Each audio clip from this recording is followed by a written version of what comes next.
رسو هغه ابتدایي د سبقونو داخلي شروع کیږي نو موږ ته دا پکار چې خپل بچي هغه د دیني علومو لپاره کینو د سحر نماز پخین پورې مدرسې ملاويږي د ماسپخین نه ماښام پورې مدرسې ملاويږي ماښام نه وروسته ملاويږي نو خوشبخت انسان به هغه وي چې هغه خپل بچي په مدرسو کې کیني ځکه یو حدیث مبارک راځي وایي کم کس چې حفظ وکړي نو هغه د وجه نه به الله تعالی لس هغه کسان د جهنم نه روبا جنت ته ولېږي چې د کومو کسانو باندې جهنم واجبه شوی وي د دې پته به انسان ته هغه ټیم ولګي چې کله انسان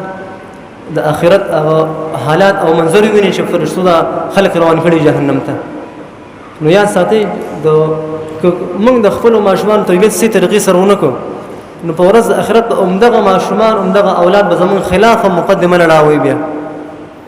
او سبوي ربنا إن أطعنا سادتنا وكبراءنا فأضلونا السبيل إلا من دخلو مشاران أو دخلو پلارانو تابعداري په دنیا کې کړې و فأضلونا السبيل إلا دي خو من ګمرا کړیو من ته غلط لار خودلې من ته سیلار نه خودلې بیا بسوي ربنا آتهم ضعفين من العذاب إلا زمون دي مشاران دي والدين ته دي ته دغنا عذاب ورکا ولعنهم لعنا كبيرا الا په دې باندې لعنت مرولې اوس هغه بچي چې پلار د هغه